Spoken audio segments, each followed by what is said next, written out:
ഇതിനു മുമ്പ് ഞാൻ ഈ പായസത്തിൻ്റെ കാര്യം ഒന്ന് പറഞ്ഞോട്ടെ. ഇതാണ് നമ്മൾ കാശ് കൊടുത്ത് 20 രൂപ പുടക്കത്ത് മേടിച്ച സേമിയ പായസം. ഈ സേമിയ പായസം എൻ്റെ അമ്മോ, മൃണാളിന് ആരെങ്കിലും ഇതുപോലത്തെ ഒരു പായസം കൊടുത്ത അങ്ങേര് എന്തൊക്കെ കുറ്റം പറയും എന്ന് എനിക്ക് ചിന്തിക്കാൻ കൂടെ പറ്റണില്ല.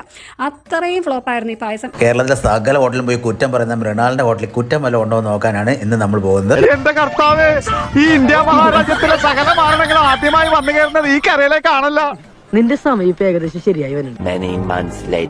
വലിയ ടേസ്റ്റ് ഒന്നും ഇല്ലാത്ത ചോറുകൾ കൊടുക്കുന്ന ഒരു സംഭവമായിട്ടാണ് അതിനെ കാണുന്നതെന്ന് തോന്നുന്നു. നമുക്കിത് കഴിക്കുമ്പോൾ വയറ് നിറയ്ക്കാനുള്ളൊരു സംഭവം എന്നതിനപ്പുറത്തേക്ക് എന്ത് സാധനമായാലും ഒരു സ്പെഷ്യൽ ഫീലിങ്സ് ഉണ്ടാവുന്നില്ല.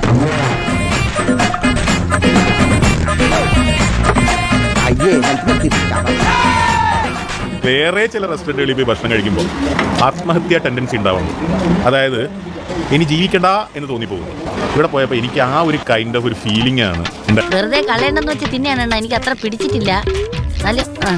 ഹംഗ്രി മൃണാൾ ഇവിടെ എല്ലാം ക്യൂ നിന്ന് ഓർഡർ ചെയ്യണം. ഓരോ സംഭവത്തിനും ഓരോ ആ തിരുമേനി സാഹിബിനിട്ട് സെറ്റപ്പ് പണിയാ തന്നത്. നമ്മുടെ ബിരിയാണിന്റെ മുമ്പിൽ കമ്മത്തിന്റെ ദോശയും സാമ്പാർ പിടിച്ചു നിക്കോ ഇല്ലാന്ന്. പുതിയ റെസ്റ്റോറൻറ്റ് AC ഒന്നും ഓപ്പൺ ആക്കിയിട്ടില്ല. നല്ല ചൂടുണ്ട്.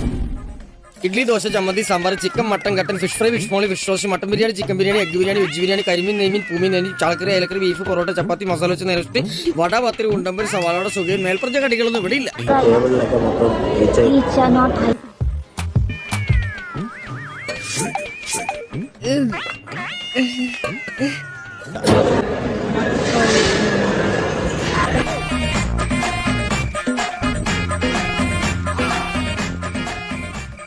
ഈച്ചയൊക്കെ വന്നിരുന്ന ഭക്ഷണമാണ് ഇവിടുത്തെ ആൾക്കാർക്ക് വിളമ്പുന്നത്. ഇത് ഞാൻ വളർത്തുന്ന ഈച്ചയൊന്നുമല്ല. അതുകൊണ്ട് തന്നെ അയ്യോ ഈച്ച ഇവിടെ വരില്ലെന്ന് പറഞ്ഞ ഈച്ച അനുസരിക്കാനൊന്നും പോലില്ല. എനിക്കിത് കിട്ടണം. മേരിക്കുട്ടിയുടെ അപ്പനോട് അന്നേ ഞാൻ പറഞ്ഞതാണ്, സ്ത്രീധനമായിട്ട് എനിക്ക് ഈ സ്ഥാപനം വേണ്ടത്. വലിയ മികവൊന്നും പറയാനില്ല. അതുപോലെ തന്നെ സർവീസും അത്ര പോരാ, മോശമാണ്. എനിക്ക് എപ്പോഴും തോന്നിയിട്ടുണ്ട് ഈ പൈസ മുഖ്യം, പൈസ ആദ്യം, പൈസയുടെ ആദ്യം അവർക്ക് പറ്റിയതല്ല. ധർമ്മയും പറയുന്ന ഡയലോഗ്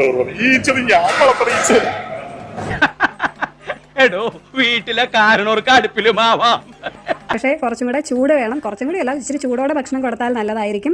അതുപോലെ പായസം ഫ്ലോപ്പാണ്. പിന്നെ കസ്റ്റമൈസ് ചെയ്യുന്നത് വളരെ നല്ലൊരു കാര്യമായിട്ട് എനിക്ക് തോന്നി. അത് ഞാൻ വീണ്ടും എടുത്ത് പറയട്ടെ. ചെട്ടി ചതിച്ചാ ചെട്ടിയെ ദൈവം ചതിക്കുമെന്നാ പഴമൊഴി. വലിയ തറവാട്ടുകാരാ. എന്ത് കാര്യം, സദ്യ പോരെ. കുഴപ്പമൊന്നുമില്ലോ. അത് നല്ല സദ്യ ഉണ്ണാത്തോണ്ട് തോന്നുക. സാമ്പാറിലില്ല കഷ്ണങ്ങളും, കൂട്ടുകറിക്കാണെ പുകമാണ്, പായസമാണ് മധുരം. അപ്പൊ അടുത്ത ആഴ്ച രാഘവമാഷിനെ